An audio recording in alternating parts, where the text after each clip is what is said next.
서울의 밤하늘이 뚫린 듯 쏟아지는 폭우가 아스팔트를 강하게 때리고 있었고 도시 전체가 물안개에 갇힌 듯 흐릿하게 보였다.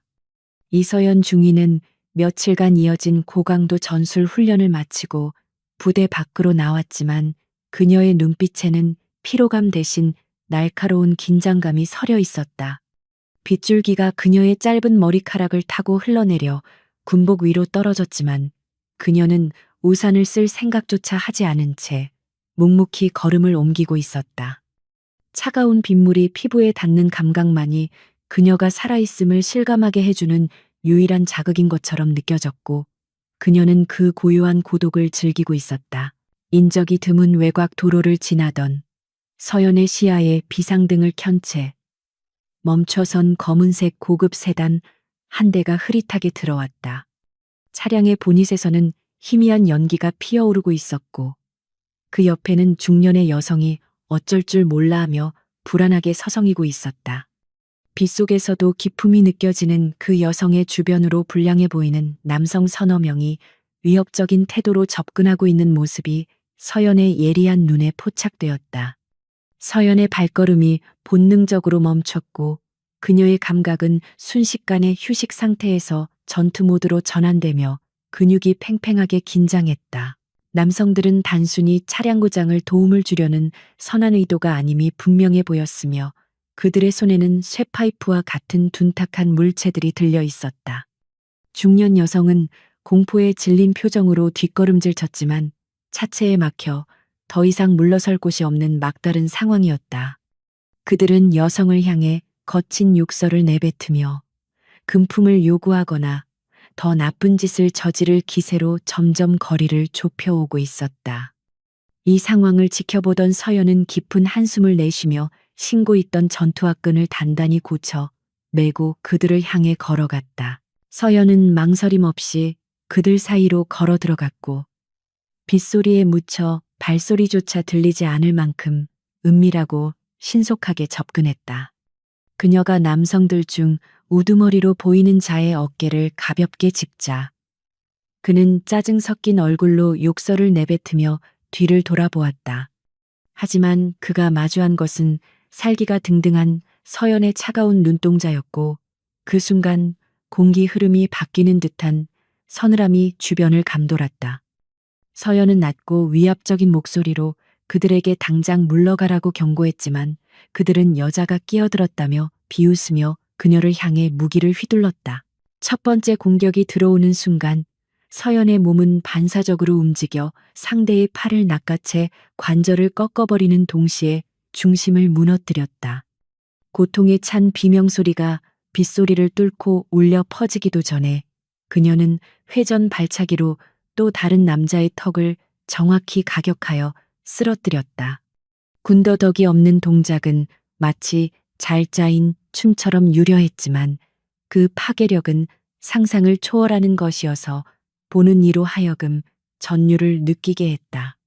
훈련으로 단련된 그녀의 근육과 뼈는 흉기를 든 건장한 남성들을 압도하기에 충분했고 순식간의 상황은 서연의 승리로 정리되었다. 바닥에 나뒹굴던 남성들은 서연의 압도적인 무력에 공포를 느끼고 비틀거리는 몸을 이끌며 어둠 속으로 도망치기 바빴다.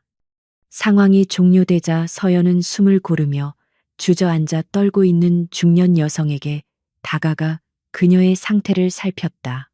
비에 흠뻑 젖은 여성은 충격과 추위로 인해 입술이 파랗게 질려 있었고 몸을 가누기조차 힘들어 보이며 서연을 올려다보았다. 서연은 자신의 젖은 머리카락을 쓸어 넘기며 여성의 떨리는 손을 잡아주었고 다친 곳이 없는지 확인하기 위해 시선을 빠르게 움직였다. 그녀는 자신이 입고 있던 두꺼운 야전 상의를 벗어 추위에 떨고 있는 여성의 어깨에 조심스럽게 걸쳐주며 체온을 나누어 주었다. 따뜻한 온기가 남아있는 옷이 닿자 여성은 놀란 눈으로 서연을 올려다보았지만 서연은 그저 담담한 표정을 지을 뿐이었다. 그녀는 여성이 안정을 찾을 수 있도록 등을 가볍게 두드려주며 경찰과 견인차가 곧 도착할 것이라고 짧고 단호하게 안심시켰다. 빗물에 젖은 서연의 얇은 셔츠가 몸에 달라붙어 근육의 윤곽이 드러났지만 그녀는 추위를 느끼지 못하는 사람처럼 의연했다. 중년 여성은 떨리는 손으로 서연의 옷자락을 꽉 잡으며 감사의 표시를 하고 싶으니 이름이라도 제발 알려달라고 간청했다. 하지만 서연은 고개를 가볍게 저으며 군인으로서 위기에 처한 시민을 위해 당연히 해야 할 일을 했을 뿐이라고 정중하게 대답했다. 그녀에게 있어 힘없는 시민을 보호하는 것은 칭찬받을 일이 아니라 호흡처럼 자연스러운 의무이자 사명이었기 때문이다. 서연은 멀리서 들려오는 경찰차의 사이렌 소리를 확인하고는 여성에게 가볍게 목례를 한 뒤 다시 빗속으로 걸음을 옮기기 시작했다. 어둠 속으로 사라지는 서연의 뒷모습은 강인하면서도 어딘가 고독해 보였고 중년 여성은 그 모습을 눈에 새기듯 한참 동안 바라보았다. 여성은 자신의 어깨에 걸쳐진 낯선 군복 상의를 꽉 쥐며 이 은혜를 절대 잊지 않고 반드시 갚겠다고 다짐했다. 빗줄기는 여전히 거세게 쏟아지고 있었지만 두 사람의 운명적인 만남이 가져올 거대한 파장은 이제 막 시작되고 있었다. 서연은 자신이 구한 사람이 대한민국 재계를 움직이는 거물급 인사라는 사실을 전혀 짐작조차 하지 못한 채 어둠 속으로 사라졌다. 그날 밤의 폭우가 거짓말처럼 느껴질 만큼 서울의 하늘은 맑게 개어 있었지만 이서연의 마음속에는 여전히 설명할 수 없는 불안감이 짙게 깔려 있었다. 강도준과 만난 지 어느덧 2년이 흘렀고 그는 그녀에게 있어 유일하게 긴장을 풀고 쉴 수 있는 안식처 같은 존재였다. 평범한 회사원이라고 자신을 소개했던 도준은 서연의 거친 손과 군인이라는 특수한 직업을 진심으로 존중해주는 다정하고 세심한 남자였다.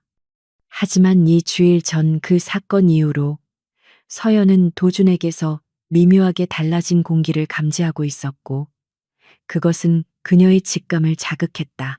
퇴근 후 만난 도준은 평소보다 훨씬 더 긴장된 표정으로 넥타이를 만지작거렸고 서연은 말없이 커피잔을 어루만지며 그의 입이 열리기를 기다렸다. 한참의 침묵 끝에 도준은 조심스럽게 이번 주말에 부모님 댁에 인사를 드리러 가자는 말을 꺼냈다. 서연에게 가족이란 단어는 언제나 가슴 한구석을 시리게 만드는 아픈 부분이었기에 그의 제안은 기쁨보다는 두려움으로 다가왔다. 고아원에서 자라 홀로 세상과 싸워온 그녀에게 화목한 가정에 초대받는다는 것은 마치 다른 세계로 발을 들이는 것과 같은 이질감을 주었다. 서연은 자신의 출신 성분이 도준의 부모님에게 실망을 안겨주지 않을까 하는 걱정에 선뜻 대답하지 못하고 망설였다. 그녀는 자신이 가진 것이라고는 국가에 대한 충성심과 단련된 신체뿐이라며 자조적인 미소를 지었지만 도준은 단호하게 고개를 저었다. 그는 자신의 부모님이 거칠애보다는 사람의 됨됨이를 중요하게 여기시는 분들이라며 서연이 있는 그대로의 모습으로도 충분히 사랑받을 것이라고 장담했다. 도준의 따뜻한 눈빛과 확신에 찬 목소리에 서연은 굳게 닫혀있던 마음의 문을 조금씩 열고 용기를 내기로 결심했다. 한편 서울 강남의 화려한 마천루 꼭대기층에 위치한 강태석 전무의 사무실에는 무거운 침묵과 함께 살벌한 기류가 흐르고 있었다. 도준의 사촌형이자 그룹의 경영권을 호시탐탐 노리는 태석은 2주일 전 실패로 돌아간 한 회장 습격 작전 때문에 분노를 사기지 못하고 있었다. 그의 계획대로라면 한 회장은 사고를 위장한 습격을 당해 병상에 누워 있어야 했고 그 틈을 타 자신이 경영권을 장악했어야 했다. 하지만 정체불명의 누군가가 개입하여 상황을 완전히 뒤집어 놓았다는 보고를 받고 그는 책상을 주먹으로 내리쳤다. 태석의 비서실장은 CCTV가 없는 사각지대에서 벌어진 일이라 개입한 인물의 신원을 파악하는데 어려움을 겪고 있다고 조심스럽게 보고했다. 유일한 단서는 현장에 남아있던 군화 발자국과 목격자들이 증언한 귀신 같은 솜씨의 여자라는 정보뿐이었고 이는 태석의 호기심과 경계심을 동시에 자극했다. 태석은 그 방해꾼을 찾아내어 뼈도 못 추리게 만들어주겠다고 다짐하며 이가 갈리는 소리가 날 정도로 턱에 힘을 주었다. 그는 도준이 이번 주말에 여자친구를 집에 데려온다는 소식을 전해 듣고 입가에 비릿한 미소를 띄었다. 태석은 도준이 데려올 여자가 뻔한 수준의 여자일 것이라고 짐작하며 이번 기회에 도준과 그 여자 모두를 가문의 수치로 만들어버릴 계획을 세웠다. 그는 도준의 아버지가 돌아가신 후 한 회장의 편애를 받는 도준을 눈엣 가시처럼 여겨왔기에 이번 식사 자리를 도준의 몰락을 위한 무대로 삼고자 했다. 태석은 자신의 수하들에게 식사 당일 집안의 경비를 강화한다는 명목으로 외부 인력을 배치하라고 지시하며 은밀한 함정을 파기 시작했다. 그는 도준이 데려올 여자가 누구든 간에 상류사회의 냉혹함과 모멸감을 맛보게 해줄 작정이었다. 약속한 날이 다가오자 서연은 평소 즐겨 입던 전투복과 활동복 대신 단정한 정장을 고르기 위해 옷장 앞에서 한참을 서성였다. 그녀는 거울 속에 비친 자신의 모습이 어색하게만 느껴졌고 화장기 없는 얼굴과 짧은 머리가 초라해 보이지 않을까 걱정했다. 하지만 그녀는 겉모습보다는 진심이 통할 것이라는 도준의 말을 믿으며 옷매무새를 다듬고 깊은 심호흡을 했다. 그녀의 허리춤에는 습관처럼 호신용 나이프가 숨겨져 있었지만 오늘은 평범한 예비 며느리로서의 역할에 충실하기 위해 무기들을 서랍 깊숙한 곳에 넣어두었다. 도준이 서연을 데리러 왔을 때 그는 평소와 달리 검은색 고급 세단을 타고 나타나 서연을 잠시 당황하게 만들었다. 서연이 의아한 눈빛을 보내자 도준은 회사 법인 차량을 잠시 빌린 것이라며 어색하게 둘러댔지만 서연의 예리한 감각은 무언가 숨겨져 있음을 감지했다. 차가 서울을 벗어나 한적하고 고요한 교외 지역으로 들어서자 차창 밖 풍경은 점점 더 웅장하고 폐쇄적인 분위기로 바뀌어 갔다. 높은 담벼락과 감시 카메라들이 즐비한 저택들이 나타나기 시작하자 서연의 손에는 식은땀이 배어 나오기 시작했다. 서연은 자신이 생각했던 평범한 가정집과는 거리가 먼 풍경의 불안감을 느꼈고 도준을 향해 의문의 시선을 던졌다. 도준은 운전대를 잡은 손에 힘을 주며 이제야 사실대로 말하게 되어 미안하다는 말로 무겁게 입을 열었다. 그는 자신이 사실 국내 굴지의 대기업인 한성그룹의 직계 손자이며 오늘 가는 곳이 바로 그 본가라고 고백했다. 서연은 머리를 한 대 얻어맞은 듯한 충격을 받았지만 훈련된 군인답게 감정을 억누르며 침착함을 유지하려고 애썼다. 도준은 자신의 배경 때문에 사람들이 다가오는 것이 싫어 신분을 숨겼다며 서연만큼은 배경이 아닌 자신 자체를 사랑해주길 바랐다고 진심을 털어놓았다. 서연은 배신감보다는 그가 짊어지고 있었을 무게감과 외로움을 이해하며 그의 손을 조용히 잡아주었다. 하지만 그녀의 머릿속은 복잡해졌고 과연 자신이 대한민국 상위 1%의 세계에 어울릴 수 있을지 확신이 서지 않았다.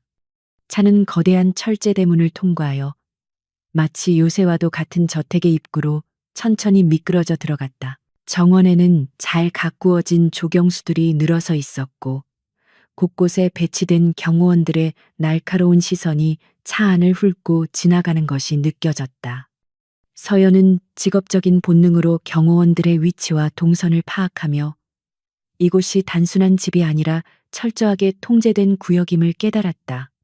차에서 내리자 웅장한 현관문이 열리고 제복을 입은 고용인들이 도열하여 그들을 맞이했지만 그들의 표정에는 온기가 없었다. 서연은 도준의 팔을 잡고 현관을 들어서며 자신을 향해 쏟아질 시선과 평가를 견뎌내기로 마음을 다잡았다. 넓은 응접실에는 고풍스러운 가구들과 예술 작품들이 장식되어 있었지만 공기는 숨이 막힐 듯 무겁고 차가웠다. 아직 한 회장은 모습을 드러내지 않았고 대신 태석과 그의 아내, 그리고 몇몇 친척들이 소파에 앉아 그들을 기다리고 있었다. 태석은 서연을 머리끝부터 발끝까지 훑어보며 노골적인 경멸의 눈빛을 보냈고 입가에는 조소 섞인 미소가 걸려 있었다. 도준이 서연을 소개하려 하자 태석은 말을 자르며 어디서 굴러먹던 뼈대 없는 집안의 여자를 데려왔냐며 독설을 퍼부었다. 서연은 태석의 무례한 언사에 모욕감을 느꼈지만 동요하지 않고 똑바로 그의 눈을 쳐다보며 정중하게 인사를 건넸다. 그녀의 당당하고 흔들림 없는 태도에 태석은 잠시 멈칫했지만 이내 더 큰 목소리로 그녀의 직업과 출신을 들먹이며 공격을 이어갔다. 도준이 화를 참지 못하고 나서려 했지만 서연은 조용히 그를 제지하며 스스로 상황을 감내하겠다는 의지를 보였다. 그녀는 이곳이 전장과는 다른 종류의 전쟁터임을 직감했고 감정적인 대응보다는 냉철한 이성이 필요함을 알고 있었다. 친척들은 서로 귓속말을 주고받으며 킥킥거렸고 서연은 마치 동물원의 원숭이가 된 듯한 기분을 느껴야 했다.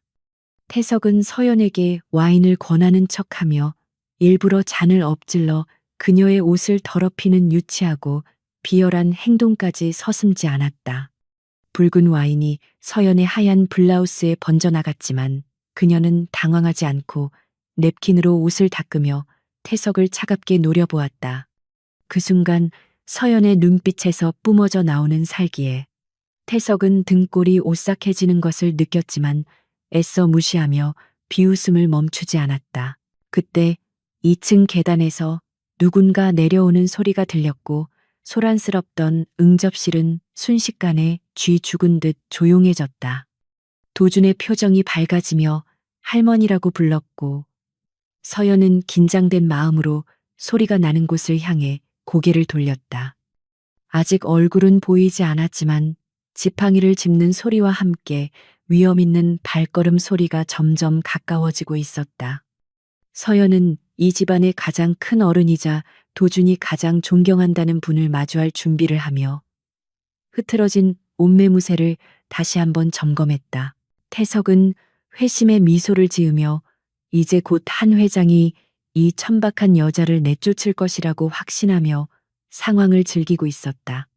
그는 자신이 준비한 모략들이 완벽하게 작동하여 도준이 후계자 구도에서 완전히 밀려나기를 기대하고 있었다.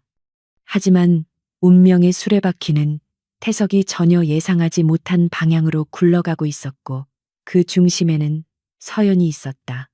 폭풍 전야와도 같은 긴장감 속에서 서연과 한 회장의 재회는 초읽기에 들어갔다. 강태석은 계단을 천천히 내려오는 한 회장을 바라보며 입가에 억지스러운 미소를 띄었지만 그의 눈동자 깊은 곳에는 차가운 살기가 번뜩이고 있었다.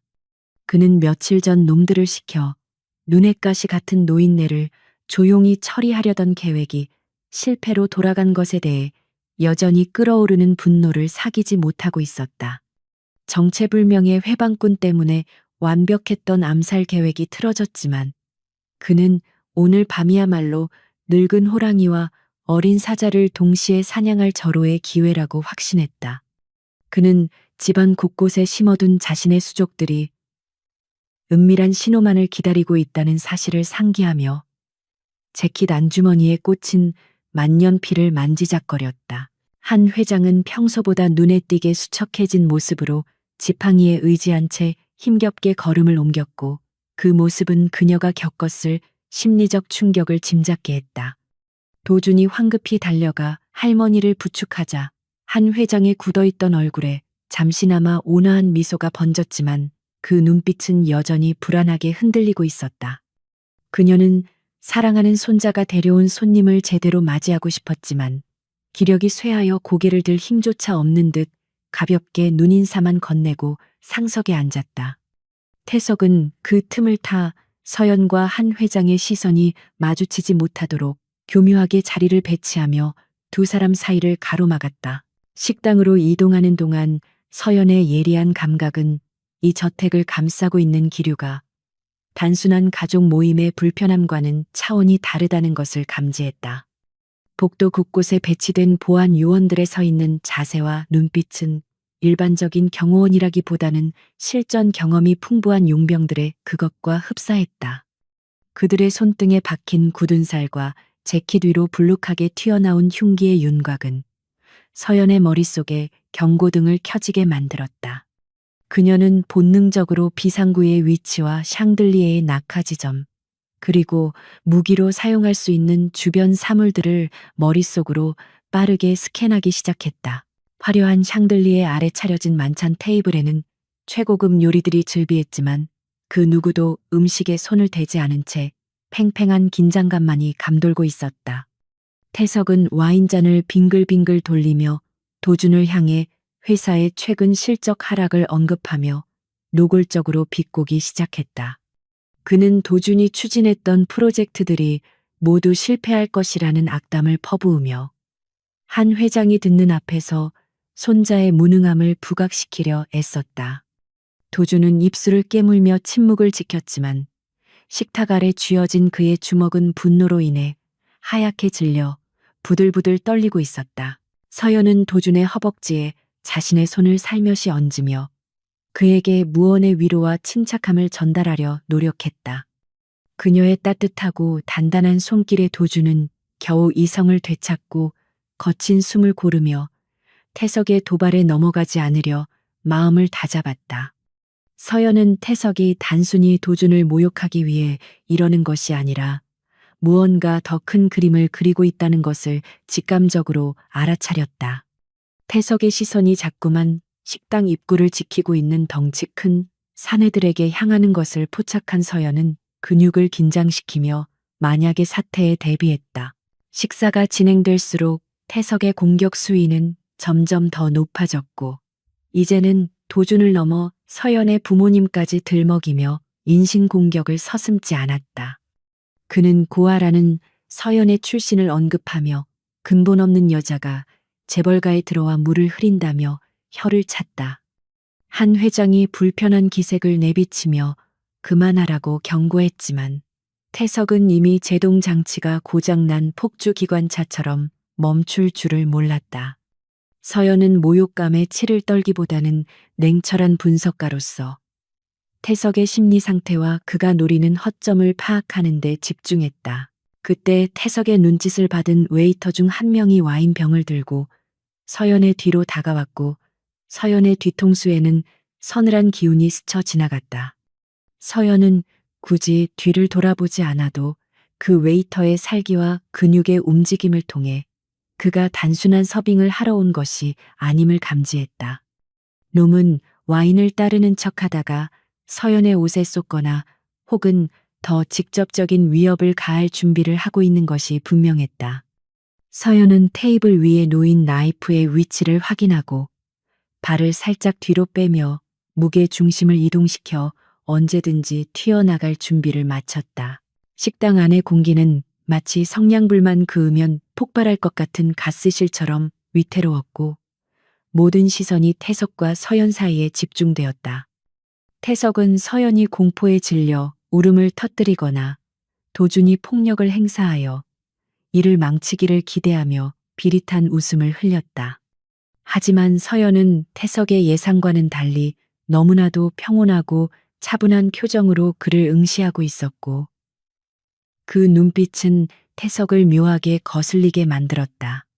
서연은 지금 이 순간이 폭풍전야의 고요함임을 알고 있었고 곧 닥쳐올 거대한 혼란 속에서 자신이 지켜야 할 사람들을 떠올렸다. 도준은 더 이상 참지 못하고 자리에서 벌떡 일어났고 의자가 뒤로 넘어지며 요란한 소리를 냈다. 그는 태석을 향해 손가락질하며 당장 사과하라고 소리쳤지만 태석은 오히려 기다렸다는 듯이 경호원들에게 눈짓을 보냈다. 식당 문이 덜컥 소리를 내며 잠겼고 그림자 속에 숨어있던 사내들이 천천히 모습을 드러내며 포위망을 좁혀오기 시작했다. 서연은 짧게 숨을 들이마시며 도준의 팔을 잡아 끌어 자신의 등 뒤로 보호했고 날카로운 눈빛으로 적들의 숫자를 세기 시작했다. 육중한 소리를 내며 식당 문이 잠기자 공간은 외부와 완전히 단절된 밀실로 변했고 공기 중에는 숨막히는 긴장감이 감돌았다. 강태석은 손가락 하나로 경호원들을 제지하며 당장 물리력을 행사하기보다는 먹잇감을 천천히 가지고 놀고 싶어하는 포식자의 눈빛을 보였다.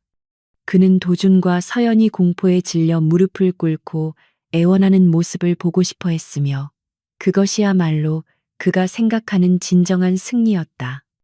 식탁 주위에 둘러앉은 친척들은 태석의 위세에 눌려 숨소리조차 크게 내지 못하고 눈치만 살피며 상황이 어떻게 흘러갈지 지켜보고 있었다. 서연은 잠긴 문과 경호원들의 배치를 확인한 뒤 자신의 위치가 전술적으로 매우 불리하다는 것을 냉정하게 판단했다. 그녀의 등 뒤에는 벽이 있어 퇴로가 차단되었고 앞에는 건장한 사내들이 포위망을 형성하고 있어 섣불리 움직였다가는 도준이나 한 회장이 다칠 수 있었다. 하지만 그녀의 표정은 태풍의 눈처럼 고요했고 그 침착함은 오히려 그녀를 둘러싼 적들을 당혹스럽게 만들고 있었다. 서연은 도준의 손을 꽉 잡으며 그에게 지금은 감정을 폭발시킬 때가 아니라 냉철하게 버텨야 할 때라는 신호를 끊임없이 보냈다. 태석은 와인잔을 천천히 흔들며 서연을 향해 군인 월급으로 이런 고급 요리를 구경이나 해봤겠냐며 비릿한 조소를 날렸다. 그는 서연의 거친 손을 가리키며 험한 일을 하느라 굳은 살이 박인 손으로 귀한 도자기 그릇을 만지는 것조차 불결하다고 모욕했다. 친척들 사이에서 킬킬거리는 웃음소리가 터져 나왔고 도준의 얼굴은 수치심과 분노로 붉게 타올랐지만 서연은 눈 하나 깜짝하지 않았다. 그녀에게 있어 손에 박인 굳은 살은 부끄러움이 아니라 조국과 국민을 지키기 위해 흘린 피와 땀의 훈장이었기 때문이다. 서연은 태석의 눈을 똑바로 응시하며 자신의 손은 누군가를 해치거나 억압하기 위한 것이 아니라 소중한 것을 지키기 위한 손이라고 차분하게 대답했다. 그녀의 목소리는 높지 않았지만 식당 안의 모든 소음을 잠재울 만큼 힘이 있었고 그 당당함에 좌중은 순간 압도되었다. 태석은 예상치 못한 반격에 잠시 말을 잃었지만 이내 자존심에 상처를 입고 얼굴을 일그러뜨리며 거칠게 테이블을 내리쳤다. 그는 천한 군인 주제에 감히 누구 앞에서 설교를 하냐며 고래고래 소리를 질렀고 분위기는 금방이라도 폭발할 듯 험악해졌다. 태석의 아내인 윤 여사가 나서서 분위기를 더욱 돋우려는 듯 서연의 앞에 놓인 수프 접시를 일부러 쳐서 바닥에 떨어뜨렸다. 쨍그랑하는 날카로운 파열음과 함께 뜨거운 수프가 사방으로 튀었고 서연의 정장 치마 끝자락이 지저분하게 얼룩졌다. 윤 여사는 어머나 하고 과장된 소리를 지르며 실수인 척했지만 입가에는 교활한 미소가 걸려 있었고 어서 닦으라는 듯 턱짓을 했다.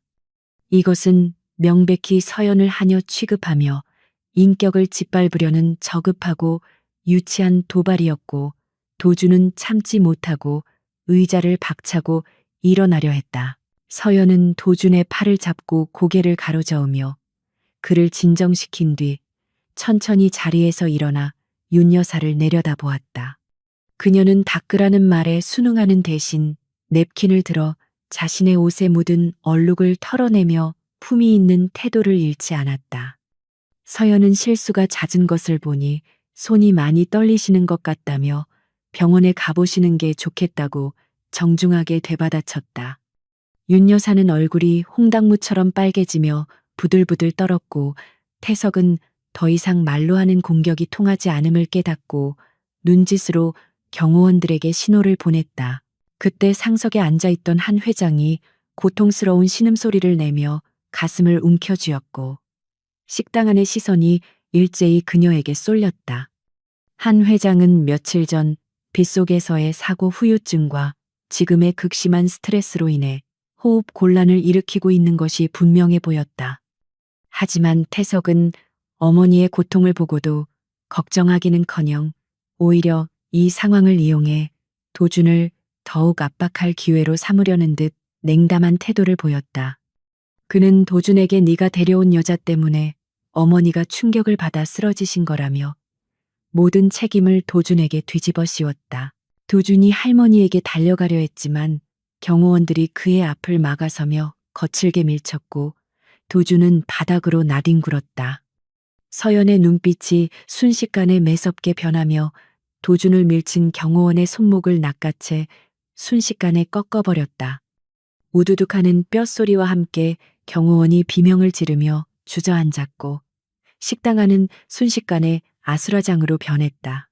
서연은 더 이상 참을 필요가 없다고 판단하고 전투 태세로 전환하며 쓰러진 도준을 일으켜 세워 자신의 등 뒤로 보호했다. 태석은 서연의 무술 실력에 당황했지만 이내 숫자로 밀어붙이면 그만이라 생각하고 나머지 경호원들에게 전원 공격 명령을 내렸다.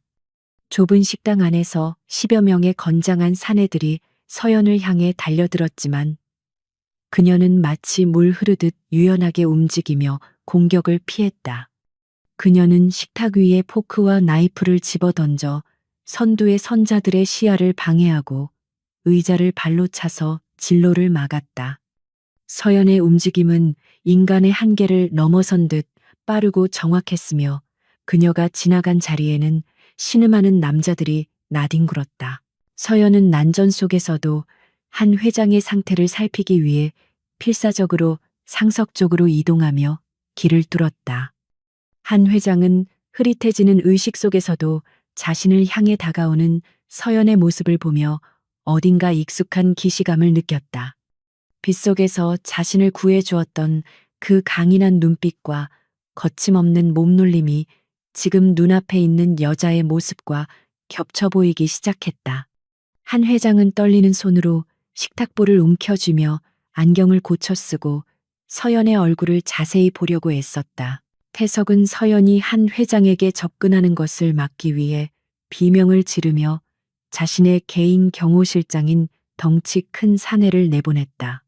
전직 격투기 선수 출신인 경호실장은 무시무시한 기세로 서연에게 덤벼들었고 묵직한 주먹을 휘둘렀다. 서연은 정면 승부를 피하고 상체를 숙여 주먹을 흘려보낸 뒤 그의 복부에 강력한 니킥을 꽂아 넣었다. 억소리와 함께 거구가 휘청거렸지만 그는 맷집이 좋아 금방 자세를 고쳐잡고 다시 서연을 압박해 들어왔다. 도주는 싸움에 휘말려 공포에 질린 친척들 틈에서 할머니를 보호하기 위해 몸을 던져 그녀를 감싸 안았다. 그는 서연이 홀로 고군분투하는 모습을 보며 자신의 무력함에 괴로워했지만 지금 그가 할 수 있는 최선은 할머니를 지키는 것뿐임을 알았다.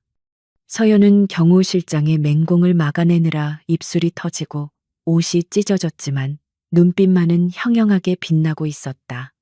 그녀는 주변의 지형지물을 이용하여 경호실장의 발을 걸어 넘어뜨린 뒤 테이블 위의 와인병으로 그의 머리 옆을 강타해 기절시켰다. 최강의 전력이라 믿었던 경호실장마저 쓰러지자 태석은 공포에 질려 뒷걸음질 쳤고 식당 안은 잠시 정적에 휩싸였다.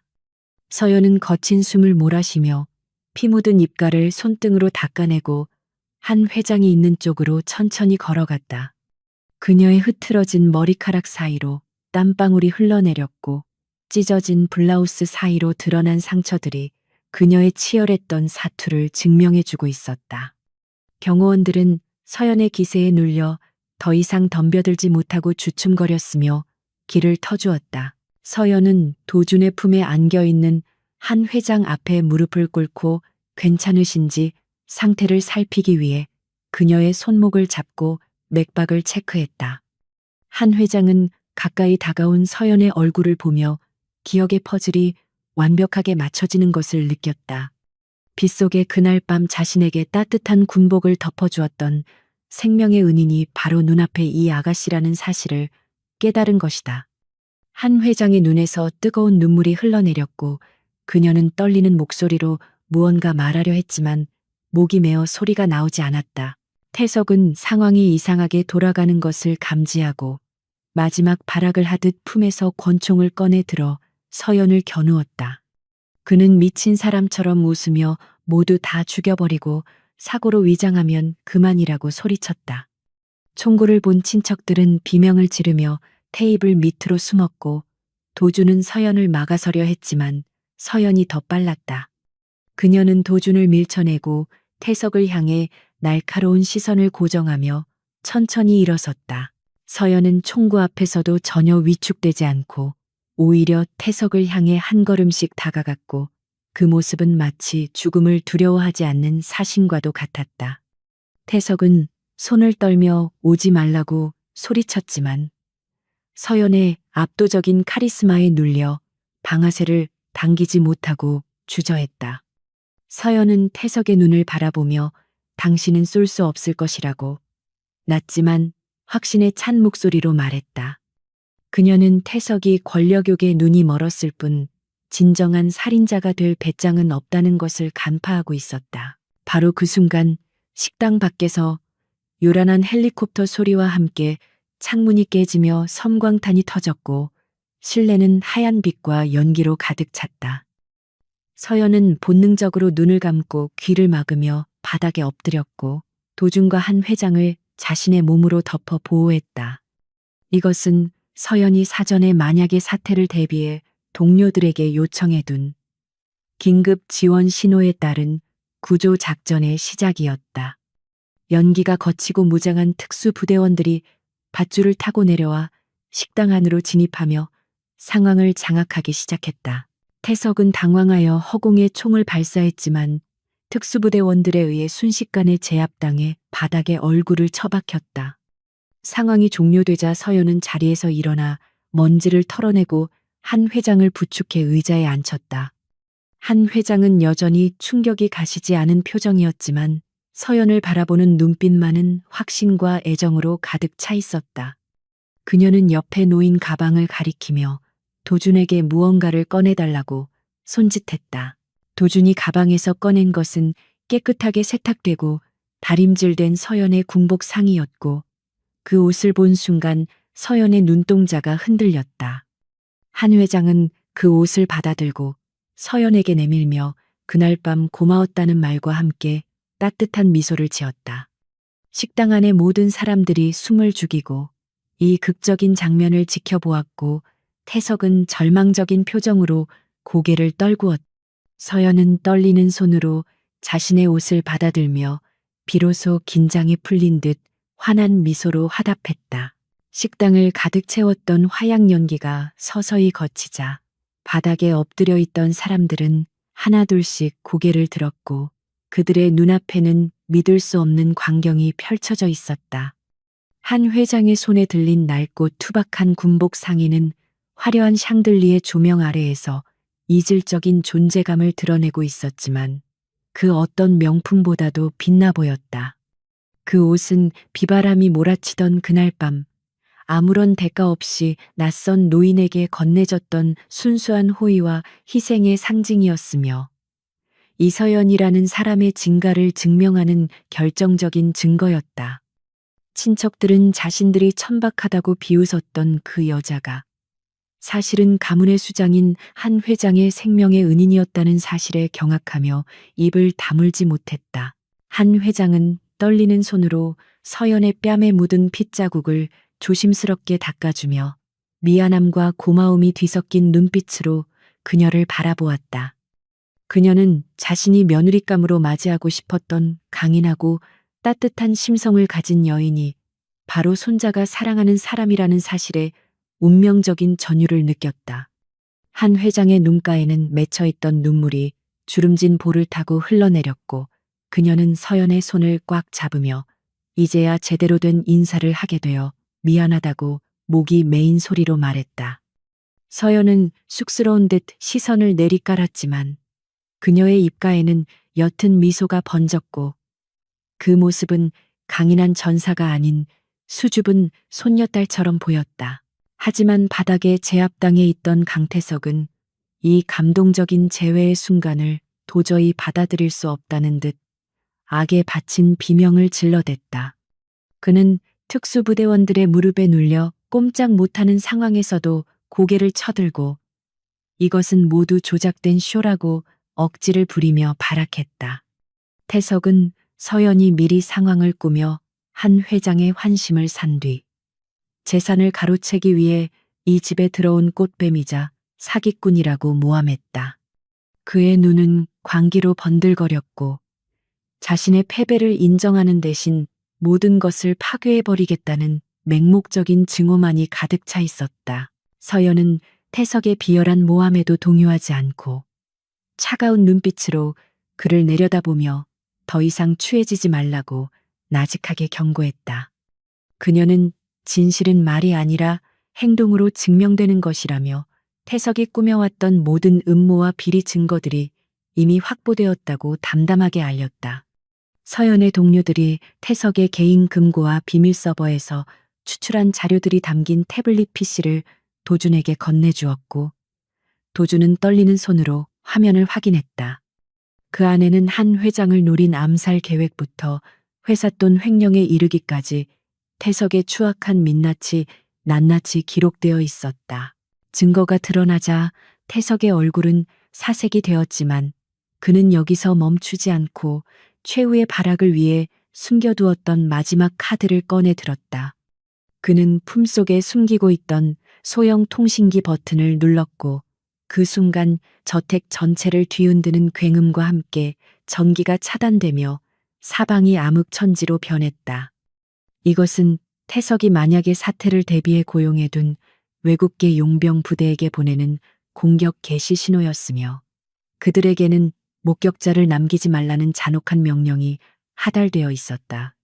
식당 안은 순식간에 공포의 도가니로 변했고 사람들의 비명소리가 어둠 속에서 울려 퍼지기 시작했다. 서연은 전기가 나간 직후 본능적으로 한 회장과 도준을 바닥으로 끌어내려 테이블 밑으로 몸을 숨기게 했다.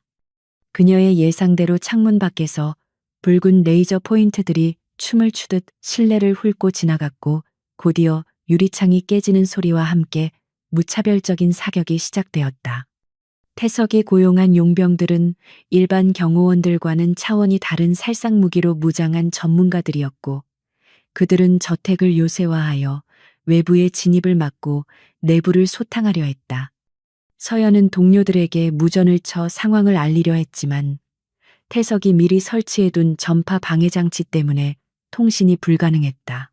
어둠 속에서 서연의 감각은 더욱 예리하게 깨어났고 그녀는 청각과 냄새에 의존하여 적들의 위치와 움직임을 파악했다. 그녀는 도준에게 귓속말로 한 회장을 데리고 주방 뒤쪽에 있는 식자재 창고로 이동하라고 지시했고 그곳은 두꺼운 철문으로 되어 있어 잠시나마 안전할 것이라고 판단했다.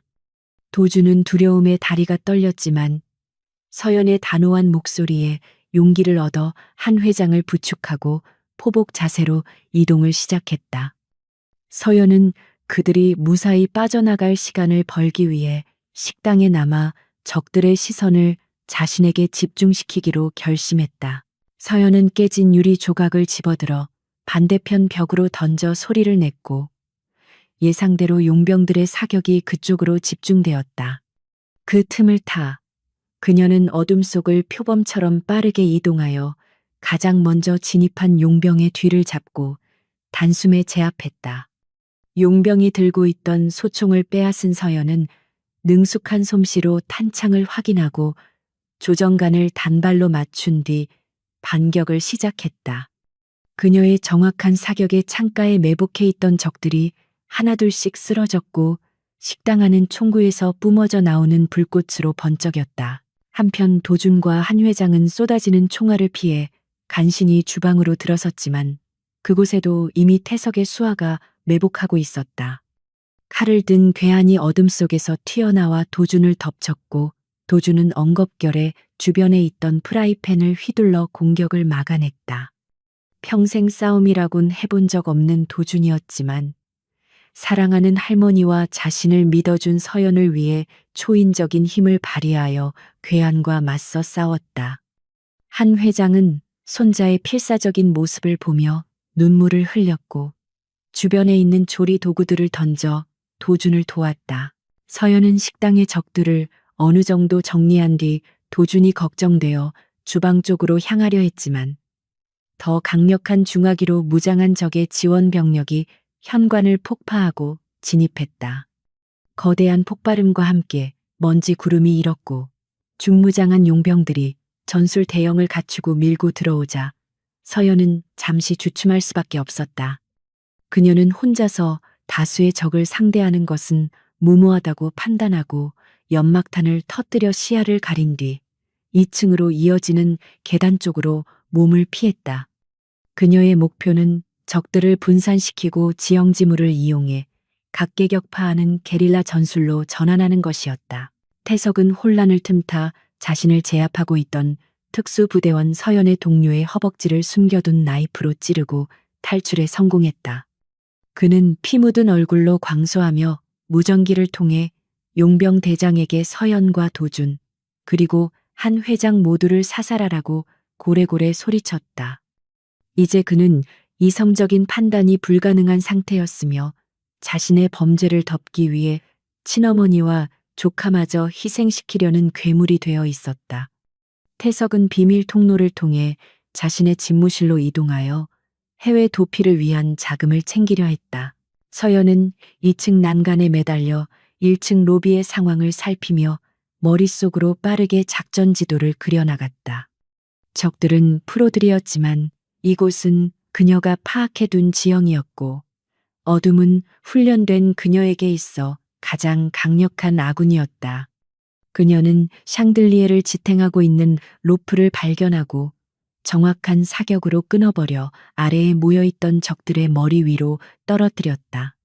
엄청난 굉음과 함께 샹들리에가 산산조각 나며 적들의 진영이 무너졌고 서연은 그 혼란을 틈타 로프를 타고 아래로 하강하며 공중에서 사격을 가했다.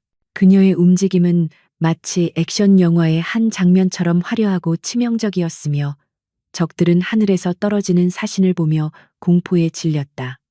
착지와 동시에 구르며 자세를 잡은 서연은 양손에 든 권총으로 근거리에 있는 적들을 순식간에 무력화시켰다.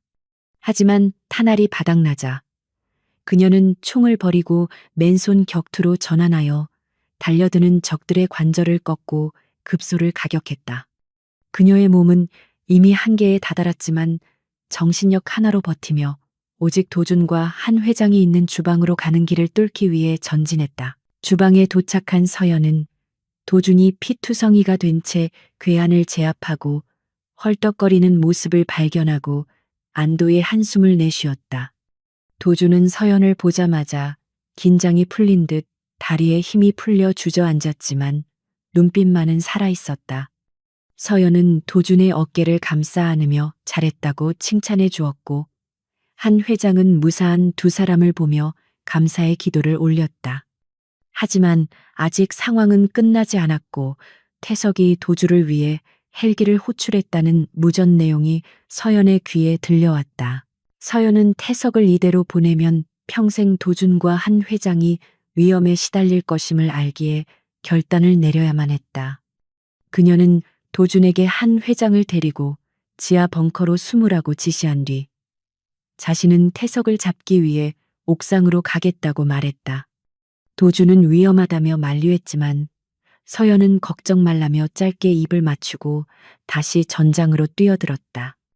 빗줄기는 그쳤지만 밤하늘에는 헬기의 프로펠러 소리가 점점 가까워지고 있었고 서연과 태석의 마지막 대결이 임박해 있었다. 옥상으로 향하는 계단을 뛰어오르며 서연은 자신의 몸에 남은 마지막 에너지를 끌어모았고 상처의 고통조차 잊은 상태였다. 그녀는 태석이 단순한 악인이 아니라 자신의 욕망을 위해 가족마저 저버린 비극적인 인물임을 되새기며 그를 반드시 법의 심판대에 세우겠다고 다짐했다. 옥상 문을 박차고 나가자 강한 바람이 그녀의 머리카락을 휘날리게 했고 저 멀리서 태석이 헬기를 향해 손을 흔드는 모습이 보였다. 서연은 거친 숨을 몰아쉬며 태석의 이름을 크게 외쳤고 태석은 놀란 듯 뒤를 돌아보며 악마 같은 미소를 지었다. 헬리콥터의 프로펠러가 일으키는 거센 바람이 옥상을 강타하며 서연의 몸을 휘청거리게 만들었고 귀를 찢을 듯한 소음이 공간을 지배했다. 강태석은 헬기에 오르기 직전 뒤를 돌아보며 피투성이가 된 채 쫓아온 서연을 향해 비열한 비웃음을 날렸고 그의 옆에는 최정의 용병 2명이 마지막 방어선을 구축하고 있었다. 그들은 태석의 탈출 시간을 벌기 위해 목숨을 걸고 서연을 막아설 기세였으며 그들의 손에는 날카로운 군용 단검이 번들거리고 있었다. 서연은 이미 체력이 바닥난 상태였지만 정신력 하나로 버티며 흐트러진 호흡을 가다듬고 전투 자세를 취했다. 첫 번째 용병이 기합 소리와 함께 서연의 목을 노리고 단검을 휘두르자 서연은 상체를 뒤로 젖혀 아슬아슬하게 공격을 피했다. 그녀는 반동을 이용해 용병의 팔목을 잡고 자신의 몸쪽으로 끌어당기며 무릎으로 상대의 복부를 강력하게 가격했다. 용병이 고통에 몸을 웅크리는 틈을 놓치지 않고 서연은 그의 팔을 비틀어 단검을 떨어뜨리게 만든 뒤 턱에 정확한 어퍼컷을 꽂아 넣었다. 순식간에 벌어진 공방이었지만 서연의 동작은 낭비가 없었고 그녀의 눈빛은 흔들림 없이 다음 상대를 향해 고정되어 있었다. 나머지 한 명의 용병은 동료가 쓰러지는 것을 보고도 주저하지 않고 달려들었으며 그의 공격은 훨씬 더 묵직하고 파괴적이었다. 그는 서연의 부상당한 어깨를 집요하게 노리며 주먹과 발을 섞어 맹공을 퍼부었고 서연은 방어에 급급하여 뒷걸음질 칠 수밖에 없었다. 헬기의 엔진 소리가 더욱 커지며 태석이 탑승하려는 모습이 시야에 들어오자 서연의 마음은 조급해지기 시작했다. 그녀는 이대로 태석을 놓치면 모든 것이 수포로 돌아간다는 생각에 이를 악물고 고통을 참아내며 반격의 기회를 노렸다. 서연은 용병의 발차기를 피하는 척하며 바닥을 구르고 옥상에 설치된 환기구 파이프를 박차고 뛰어올랐다. 공중에서 몸을 비틀며 회전력을 이용해 용병의 머리를 향해 강력한 돌려차기를 날렸고 둔탁한 타격음과 함께 거구가 바닥으로 쓰러졌다. 서연은 착지와 동시에 비틀거렸지만 지체할 시간 없이 헬기를 향해 전력으로 질주하기 시작했다. 태석은 서연이 자신의 경호원들을 모두 처리한 것을 보고 경악하며 조종사에게 빨리 이륙하라고 고래고래 소리를 질렀다. 헬기가 서서히 지면에서 떠오르기 시작했고 태석은 열린 문틈으로 서연을 내려다보며 안도와 조소가 섞인 표정을 지었다. 하지만 서연은 포기하지 않고 옥상 난간을 딛고 도약하여 떠오르는 헬기의 랜딩 기어를 맨손으로 움켜잡았다. 그녀의 몸이 허공에 매달리자 어깨에 상처가 찢어지는 듯한 고통이 밀려왔지만 그녀는 절대 손을 놓지 않았다. 조종사는 기체가 기우뚱거리자 당황하여 균형을 잡으려 애썼고 태석은 서연을 떨어뜨리기 위해 발로 그녀의 손을 짓밟기 시작했다. 서연은 손등이 지시겨지는 고통 속에서도 눈을 부릅뜨고 반대편 손으로 태석의 발목을 낚아채 힘껏 잡아당겼다.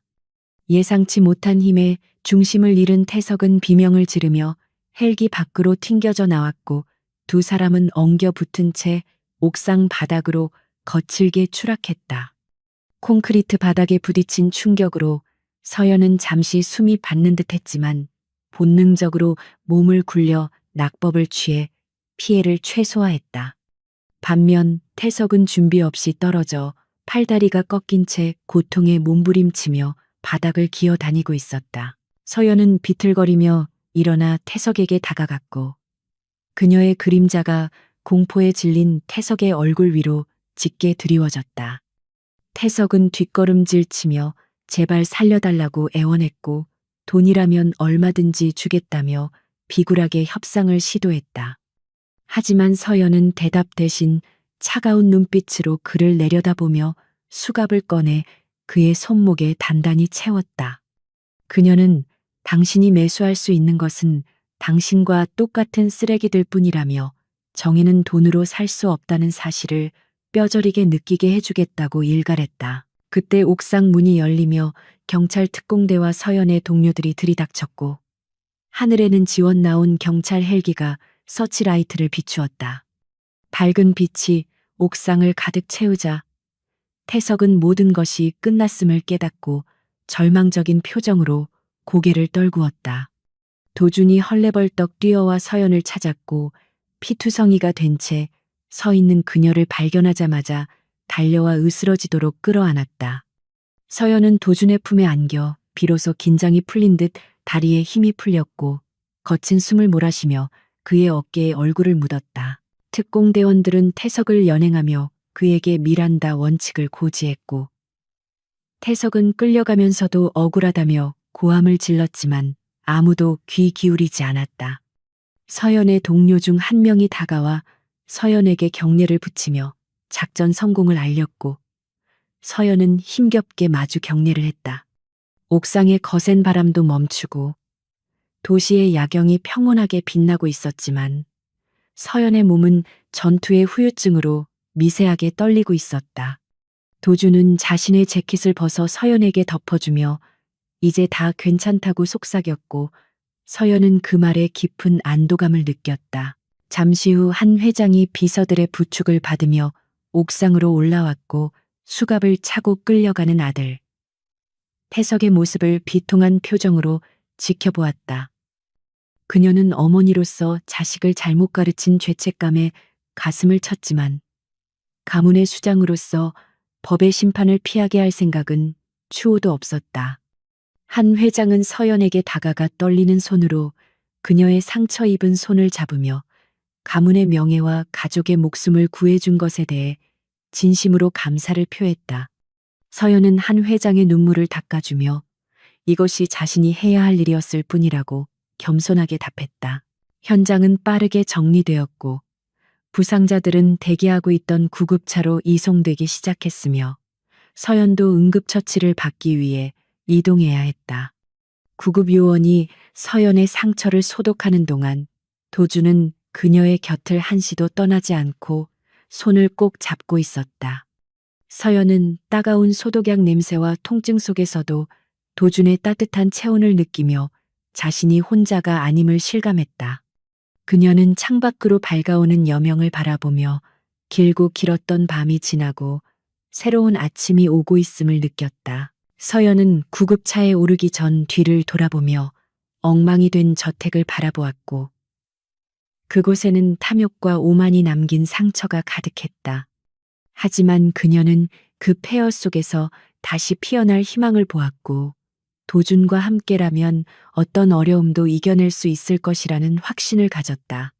경찰차의 사이렌 소리가 멀어지고 사람들의 웅성거림도 잦아들었지만 서연의 마음속에는 뜨거운 무언가가 벅차오르고 있었다. 그녀는 이제 더 이상 고독한 전사가 아니라 사랑하는 사람들을 지키는 수호자로서의 삶을 살아가게 될 것이었다. 병원으로 향하는 구급차 안에서 서연은 피곤함에 지쳐 도준의 어깨에 기대어 잠이 들었고 도준은 그녀의 머리카락을 쓰다듬으며 사랑스러운 눈길로 바라보았다. 그는 서연이 보여준 용기와 희생을 평생 잊지 않을 것이며 그녀를 세상에서 가장 행복한 여자로 만들어주겠다고 다짐했다. 도시는 다시 분주한 아침을 맞이하고 있었지만 두 사람만의 시간은 평화롭게 흘러가고 있었다. 이제 그들에게 남은 것은 상처를 치유하고 진정한 가족으로 거듭나는 과정뿐이었다. 병원 창문 틈으로 쏟아지는 따스한 아침 햇살이 이서연의 얼굴을 간지럽히자 그녀는 무거운 눈꺼풀을 천천히 들어 올렸다. 며칠간의 혼수 상태에서 깨어난 그녀의 시야에 가장 먼저 들어온 것은 침대 옆을 지키며 쪽잠을 자고 있는 강도준의 피곤해 보이는 얼굴이었다. 그의 헝클어진 머리카락과 까칠하게 자란 수염은 지난 며칠간 그가 얼마나 마음을 졸이며 그녀의 곁을 지켰는지를 말해주고 있었다. 서연은 링거 바늘이 꽂힌 손을 조심스럽게 움직여 도준의 머리를 쓰다듬었고 그 미세한 움직임에도 도준은 화들짝 놀라며 잠에서 깼다. 도준은 서연이 깨어난 것을 확인하자마자 눈시울을 붉히며 의사를 부르려 했지만 서연은 그를 붙잡고 괜찮다는 듯 희미한 미소를 지어 보였다. 그는 서연의 손을 자신의 볼에 비비며 다시는 깨어나지 못할까봐 얼마나 무서웠는지 모른다며 울먹이는 목소리로 고백했다.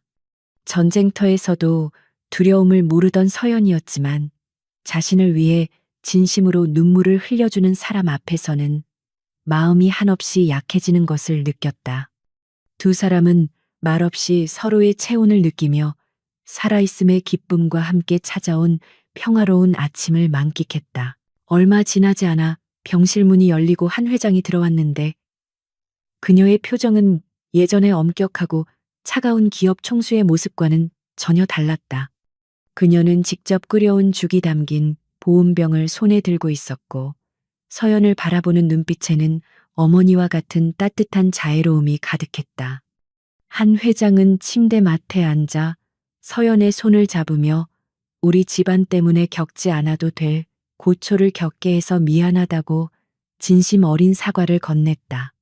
서연은 고개를 가로저으며 그날 밤 회장님을 만난 것은 자신에게도 행운이었다고 답하며 어색했던 분위기를 훈훈하게 녹였다.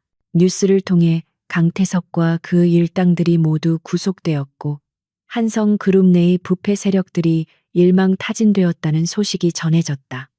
태석은 살인 미수와 횡령 그리고 배임 등의 혐의로 중형을 피할 수 없게 되었고 그를 따르던 친척들 또한 경영 일선에서 물러나게 되었다.